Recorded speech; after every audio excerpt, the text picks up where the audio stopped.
That's a cool title screen. Although this opening is misleading because this feels like this could be like Dune Part 6 or some shit, you know? Like this is a very like foreboding, evil. The universe has evil in it.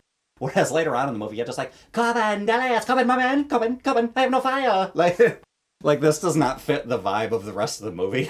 But it's just one of those things that I kind of just accept. I respect this movie and I love it still. I think mostly because this is a piece of art.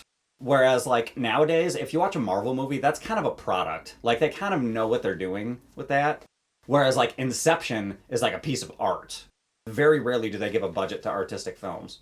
A lot of this stuff is a little irrelevant. Like, right now, we're looking at camels, you know, synchronized looking at this kid who's rolling up on a donkey. This is not particularly important to the story of Corbin and Lilu and, you know, Vito Cornelius. The intro is the only thing that's like, I'm like, okay, this is a complete waste of time. Like, who is this character? Like, this character just is in it for like 2 seconds. We don't know his name. Like, the movie could have just started like this. Aziz, light! And then that could have been the motif for the beginning of the movie. Like, oh, let there be light. And it's this, you know, creepy Italian dude who's just discovering the prophecy. I will say this is not a bad way of like doing exposition though. How this guy's like discovering what the story of the film is about before the Mondoshiwans show up. I kind of like that. That's kind of a cool little, I guess, artistic structuring of the film. Water, fire, earth, air. Yeah, see, this is just kind of essentially just laying out the plot of the movie for you. I like that this movie sets up its own kind of mythology.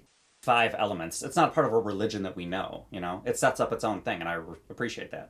This guy's got an epic fucking beard. Yeah, that guy's beard game is on fucking fire. I hope to have that level of beardom to be famous.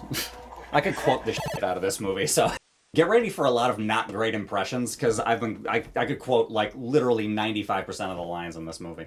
Which is another interesting thing. Your perception when you watch things as a kid is totally different as an adult. You know, when you're a kid, you don't pay attention to the deeper, granular, artistic merit of this film. And you know George Lucas definitely with this movie, for sure. Also, this looks cool. And usually when there's an alien race, they're not like gigantic metal penguins that are just kind of like meandering, like the way that fucking... I kind of like that, how they made these big, dumb, slow aliens, but they control the fate of the universe. It's kind of ironic. Yeah, this is dumb. Hey, don't you think? Yeah, see, what the f***? He didn't hear them walking all the way in there for 10 minutes straight, slowly, and now he's just all of a sudden surprised. Also, that opening is exactly the same size as the Mondoshiwan. This structure is very specifically built by the Mondoshiwans, and you can tell because everything is catered to their body size. This was a cool ass scene, by the way. How they just have keys in their fingers. Like, we basically have the keys coming from the fingers, but it's our fingerprints. It's a lot easier. When I was a kid, I didn't pick up on this. I thought the poison was just kicking in, but his eyes light up, and then the professor... So the Mondoshiwans do kill the professor, but I thought that the priest did it because you just didn't see him consume the water that was poisoned or whatever. I thought he just finally keeled over. This is cool, too. The sound. I love that sound, because I didn't notice that as a kid, but that's like a very special sound for the 5th element specifically. So if you pay attention to the stones here, right here, see? The stone is the exact size of a Mondoshiwan hand. This whole structure is Mondoshiwan built for them, and that was done on purpose. I really like that detail, because it shows that they actually put a lot of effort into the design, these creatures and this structure, with regards to the rest of the story. And there's the sound effect again, as the 5th element slides into the room. Love that. Again, I know so much about this movie, because I've seen it so many fucking times, and it's so much fun, and it's wildly creative. Oh, I didn't pick up on this either when he says, war is coming. He's talking about the world wars. The professor asks, he's like, are you German? And then he's like, war is coming. Oh, and it's the 19 teens, so World War I is about to begin.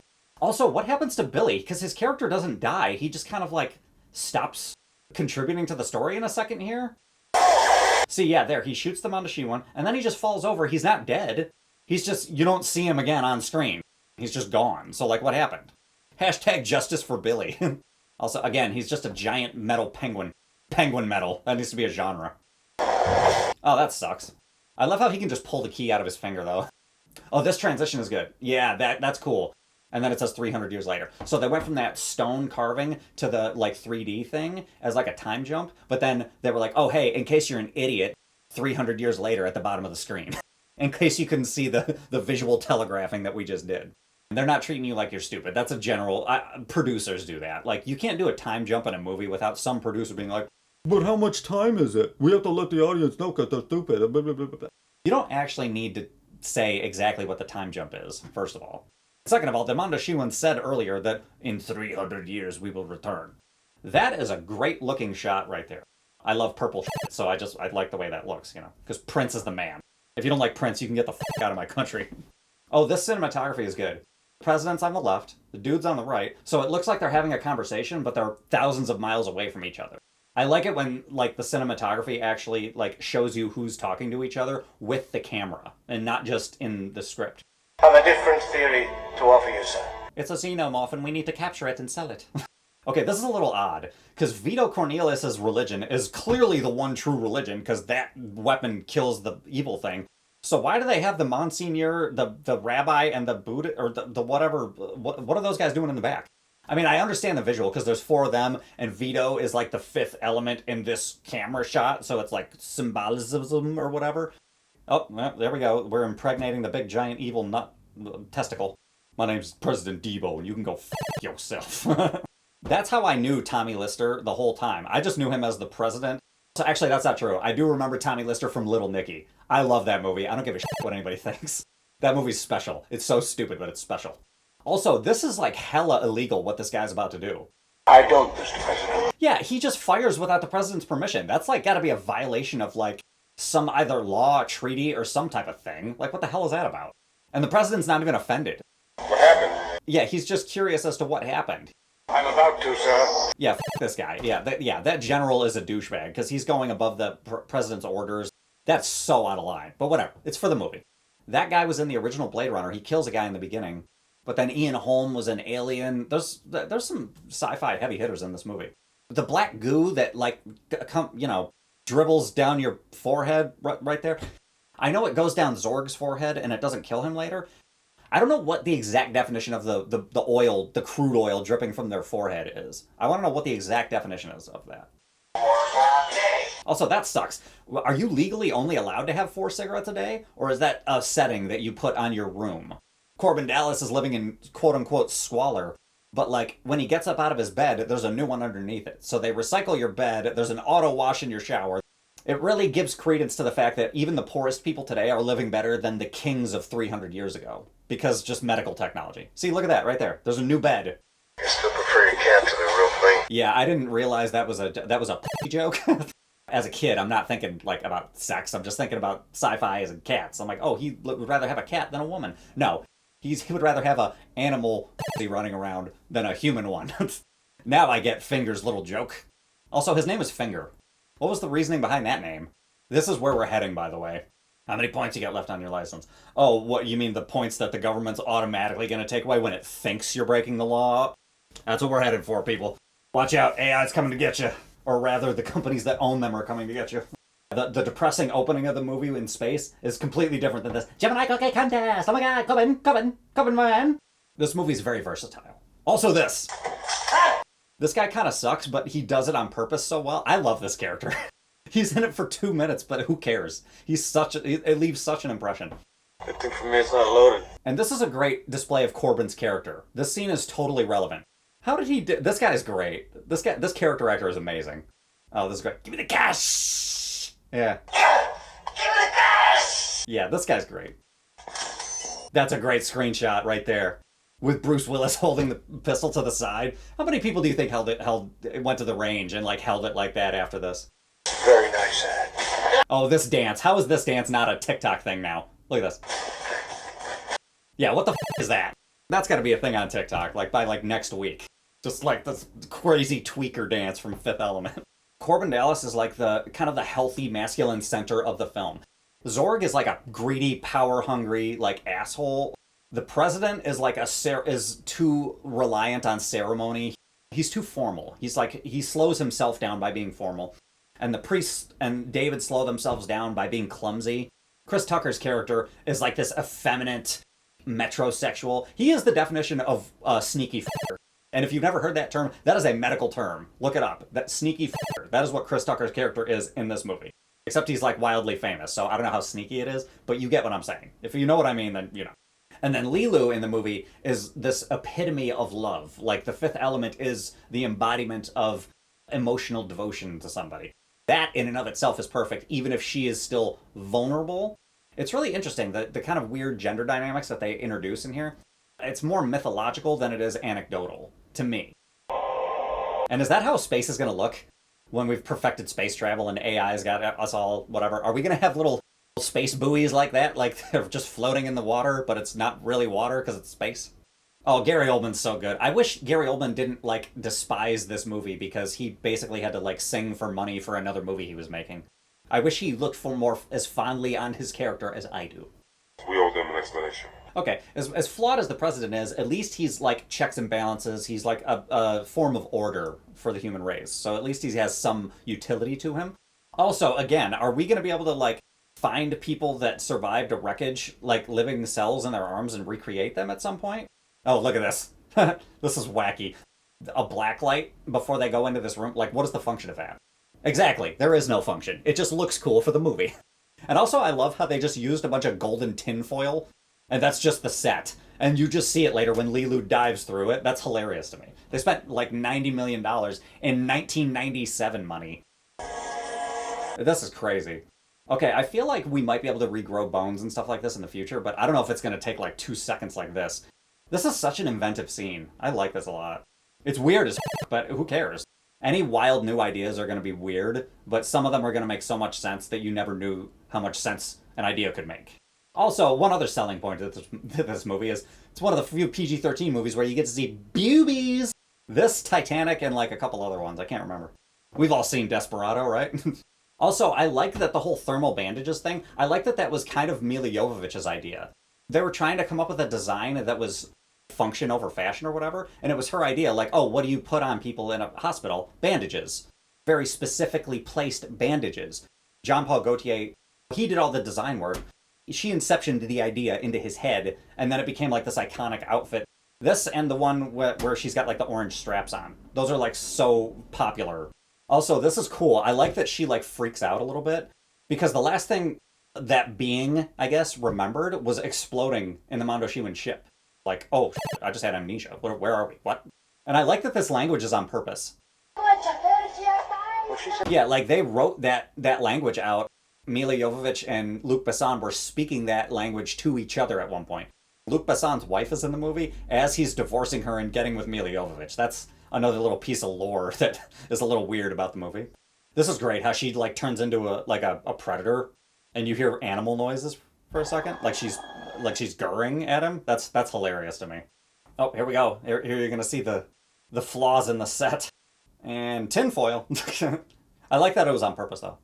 Okay, see, this music doesn't make any sense. Yeah, see, this to me is like this seems like an introduction to like a Law and Order SVU type of show. By the way, I love that every cop in this movie is just like a lazy bitch for the most part. Because it makes sense in this like giant like homogenized society. Like, of course the cops are just going to be like, oh, this procedure, or whatever, pay me. Yeah, this cop is just kind of over it in a second here. Yeah. He's like, I have to do more work than I'm paid to do. So the cops are all just done, and I like that. And this is crazy. She's jumping down, and she's falling like 10 stories into a car right here. There you go. Once again, showing Corbin Dallas is flawed, but he is the most competent and most centered of all the masculine figures in the film.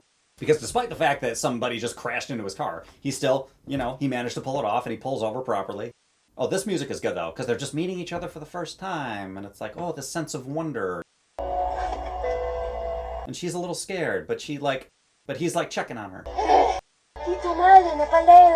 That was a good acting moment. Like, she's actually really, really selling this alien language to me. Just trying to explain, like, oh, this thing happened to me in this foreign language. She does a really good job. She's, like, really good in this movie. Also, by the way, Corbin Dallas would kick the shit out of John McClane. I'm stating that right here and right now. Because John McClane has a drinking problem, and he's also got, like, wifey issues, and he's very, very just sluggish and too old for this shit, if you will. Corbin Dallas, like, comes out and just shoots the Mondoshiwan leader in the head later. Like, he is not taking anybody's bullshit. And it also helps that Corbin Dallas is ex-military, so, like, he's got a little extra acumen. And by the way, when the hell are we going to get flying cars? The Jetsons promised us that shit like 5 years ago. Like, what are we doing here? Why is that not in mass market? One more reason as to why Lilu is a great representation of love, because love makes you do stupid things. And Corbin's doing some stupid things right now. Yeah, see, he knows what to do, even if his license does get revoked. He's like, oh, I just destroy the machine. We got this. Oh, here we are. As soon as we finish lunch. Yeah, see, the cops all just don't give a shit. And everything is like corporatism, and like all the females are like sex objects, basically, whether it's McDonald's or the flight to Floston Paradise later. Once again, Lilu is that healthy center of what femininity should be. They should be this encapsulation of love, whereas all the other females are something else. Nothing, he's got a scan blocker. See, that's interesting, how like, oh, he's got a scan blocker. Like, that's another thing for how many ever pieces of control the government will come up with AI and stuff like that. There's going to be workarounds for most of those things, and I'm curious what those workarounds look like. Whether it's a scan jammer or some other thing. How much money did McDonald's give to this movie? How much of the budget did they recuperate from all the McDonald's product placement that they had in this frickin' movie? I know it's just a movie or whatever, but they should both be dead with this. Like, they just got shot like 200 times with this, and I'm pretty sure that cab is not bulletproof. And also, again, I know it's just a movie, but why is the car still running after getting shot at? But you know what? It's fiction. It's not supposed to make 100% sense. It's supposed to tell a story about this dude protecting that which is love, which is a far deeper concept than the physics of gunshots and taxicabs. This shot is like straight out of Blade Runner. That is a Blade Runner shot with the fog and the flying car. That is like an OG Blade Runner shot right there. How do they expect us to find anything in this? They don't, you turd. Looking for a priest. Also, speaking of the Paul Bettany movie Priest, kind of a solid movie. Vampire movie. No file, no ID, nothing. She's an illegal. Vega's gonna kill me. That's a great shot. Okay, this is the only like real flaw in Corbin's character when he tries to like kiss her to wake her up. That's a little You're right, I shouldn't have done that. Yeah, and he knows he fucked up immediately. I mean, it's kind of hard not to when when she puts a gun to your head. But, like, he knows.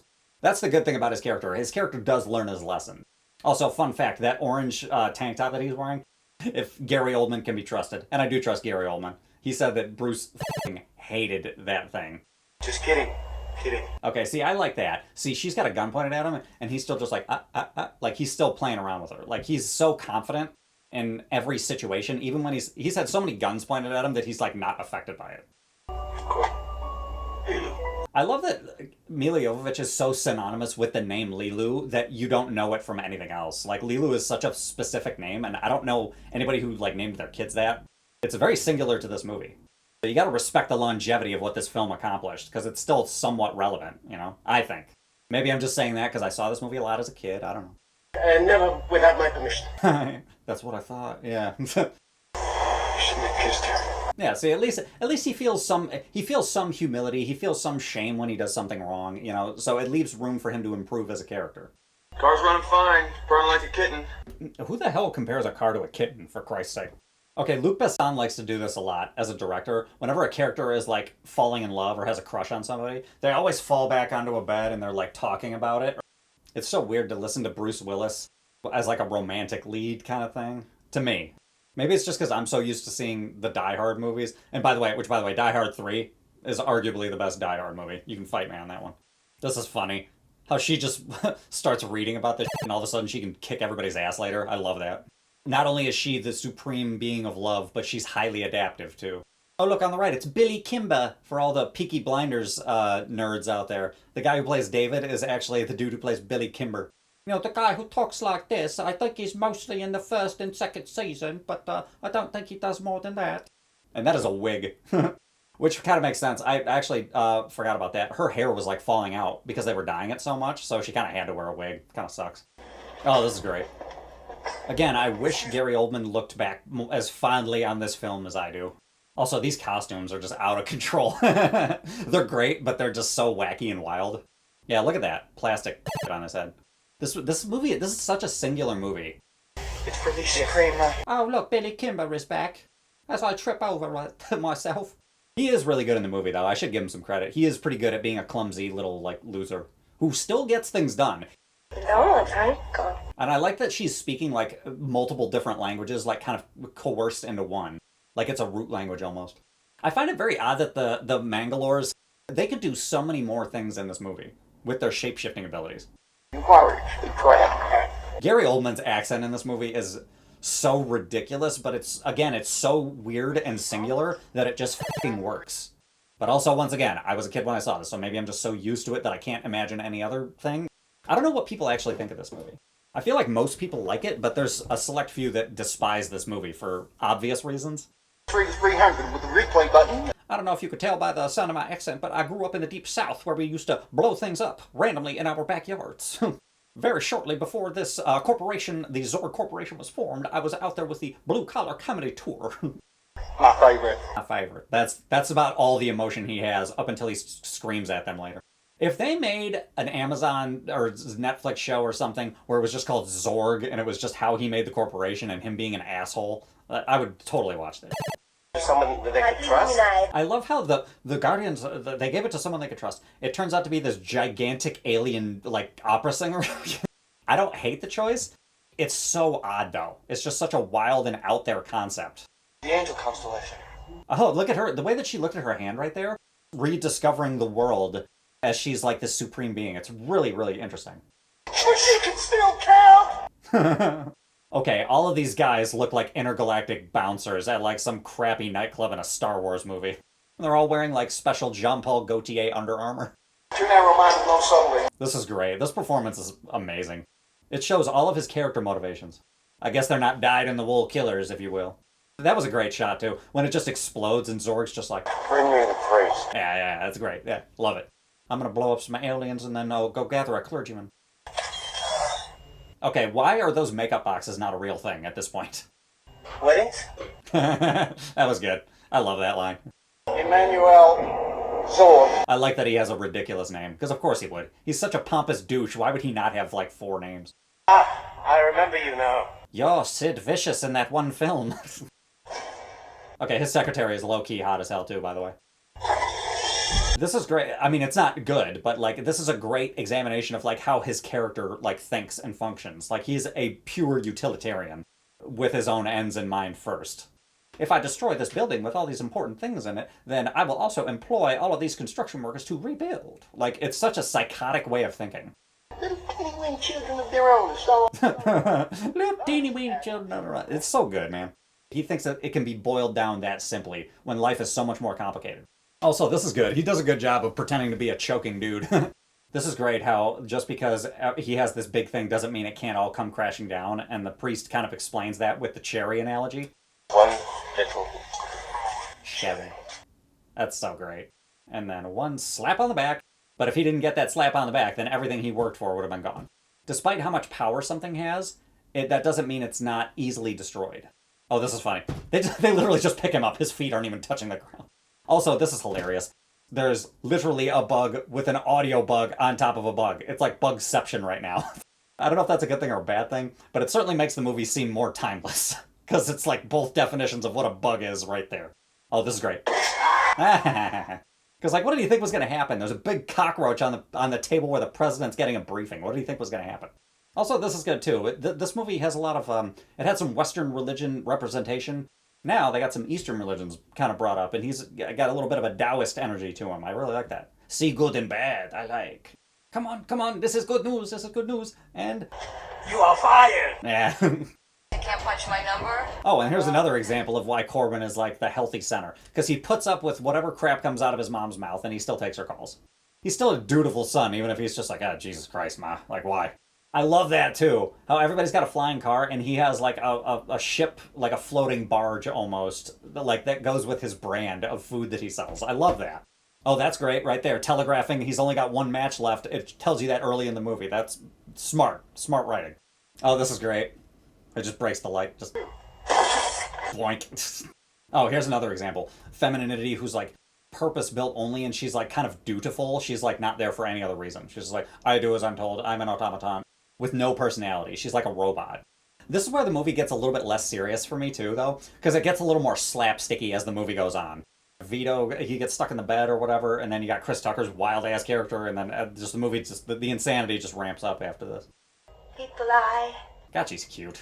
Okay, this is cool, but it's not nearly as cool as the scene in Minority Report where they throw the little spiders. Save your ass so you can save the world. See, yeah, this is why I like Corbin. He's just like, sit your ass down, I know what I'm doing. Okay, also, when I was a kid, I didn't understand. My mom kind of like tried to explain it to me how he's really just saying F you, but it's a PG-13 movie and it's like a futuristic movie, so they're using the word smoke as like a slang. Whereas when I'm older and I've seen movies like A Clockwork Orange, and I know that like movies have their own kind of vernacular sometimes, because he's holding up a middle finger when he says it, your experiences really do change when you watch a movie as an adult. And I like that the Mangalores are just like perpetually like imperfect. They shoot them onto a Shiwan ship. They don't get the stones. They don't get the right Corbin Dallas. They don't get on the ship correctly. They do everything so inefficiently. And this is a fun little moment where they're not kissing, but it's kind of an intimate setting. Yeah, look at Captain Cockblock over here, having trouble breathing and whatnot. Also, this music is like operatic for no reason. I don't know why. Okay, and now we have like a weird kind of like upbeat kind of Prince song going at this airport filled with garbage. From this section onward is when like, you know, the stakes are higher, so it just gets more and more weird. As the stakes increase, so does the artistry in the film. I find that very funny. I'm nitpicking for fun. That's what this is for. I still love this movie. Again, I like that Lilu is just kind of like poking and fidgeting with stuff. She's like a person who's never rode in a limo before, and she's like playing around with all the buttons or something. Dallas multipass. Also an iconic line. Half the time you see like chicks cosplaying as Lilu, they always have like a little multipass thing with them. It's kind of funny. Also, how much longer before we have this going on, where we have just robots pouring all of our drinks for us? Where it's like a physical robot, and then there's like an AI brain in there, so we just tell it what to do. I should never have given it to you. I know. He's like, I shouldn't have done this. He's like, yeah, no, you shouldn't. I don't want to go to lunch.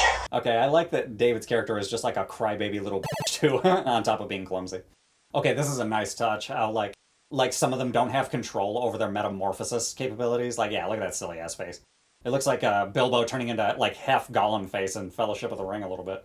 Oh God, here we go. Mr. Dallas, we really... Oh, we need you to hang out with our metrosexual star of this movie. Miss. Multipass. Multipass. Yeah, that's great. This movie has some good running gags in it. Oh, this is wild right here. Oh, ass shot. Oh, this is so wild. So green. He's so green. I like that this movie has its own vernacular too. Like, green is like a compliment. Oh, here we go. Oh, God. Oh, here we go. This part is so much crazier when you find out this was supposed to be Prince. Prince was supposed to play this part, literally. And what is this? He just paints his autograph? What the f*** is this? And are we not going to talk about the thing sticking out of his head? The guy on the right, with his big-ass eyes.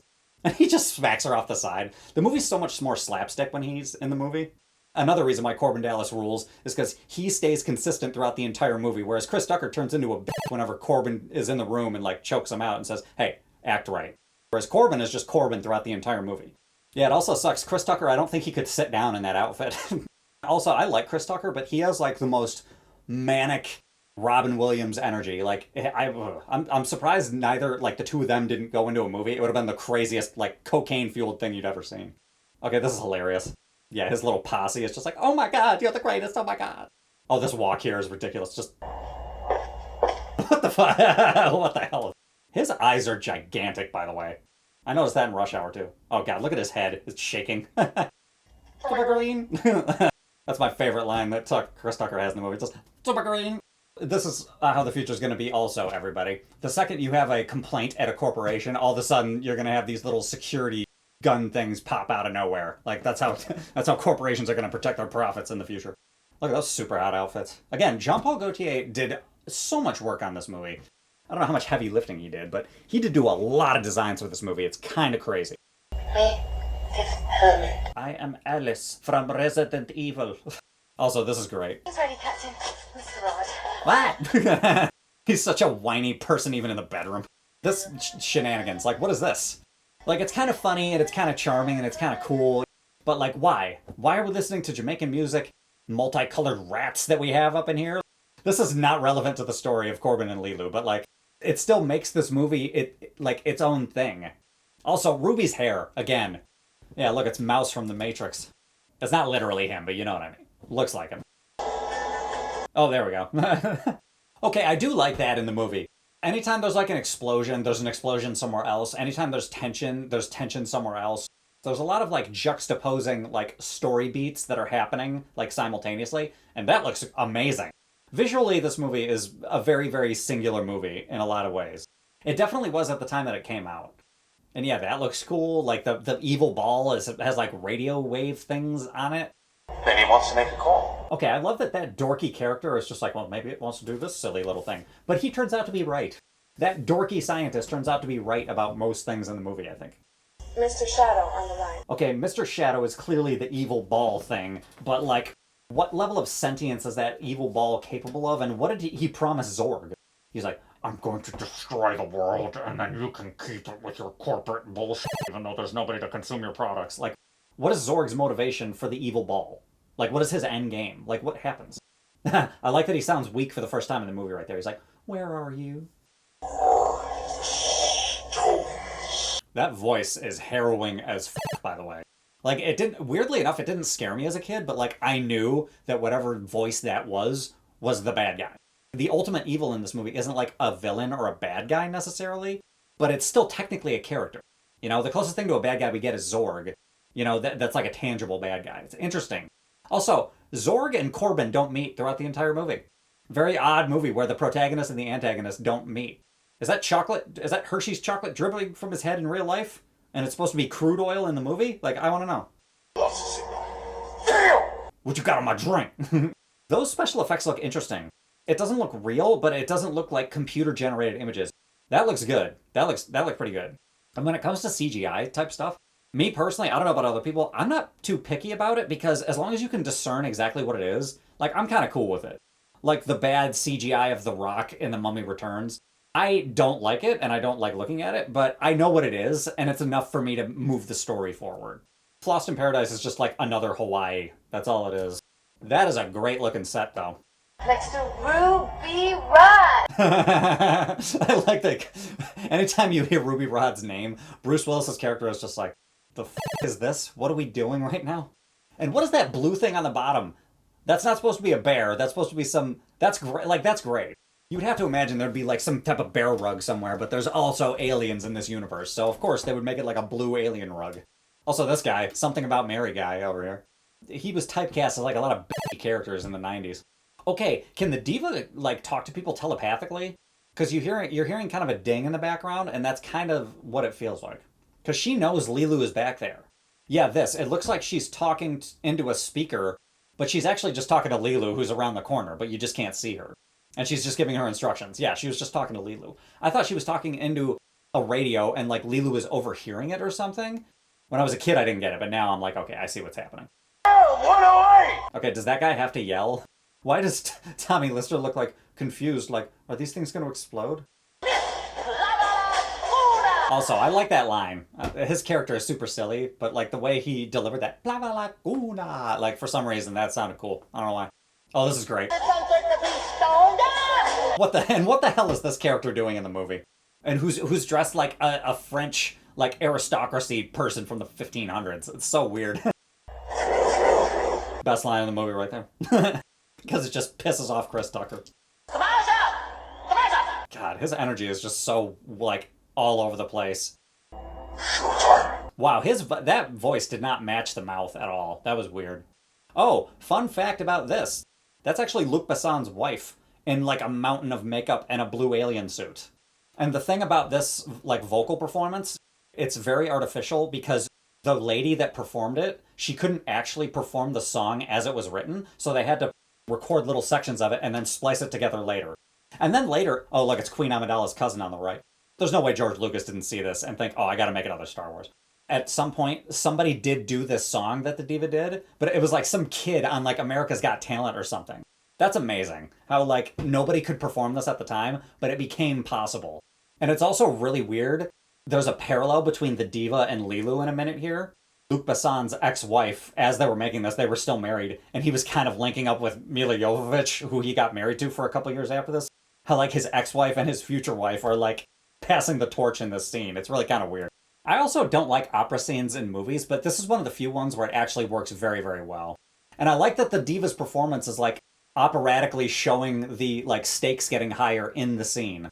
So well edited, well written, well shot. Everything about this scene is really, really good. Also, how were they going to get the stones out of her stomach later in the movie? I want to know. They never explain that. How are they going to give the stones to Lilu? They never tell you. This is great. And then now the mood shifts almost immediately. Yeah, that's great. How Lilu starts fighting, and now all of a sudden it turns into like kind of like a techno-electronica song. This is great, how she's like this tiny little thing, but she just kicks the out of like all of these dudes. It's a space opera. We're having fun here, you know what I mean? Yeah, like those note jumps, those were very difficult for the lady that performed it, and so they had to like splice it together. People on the internet have saying that, but it's extremely difficult. So anybody that can do that, yeah, is incredible.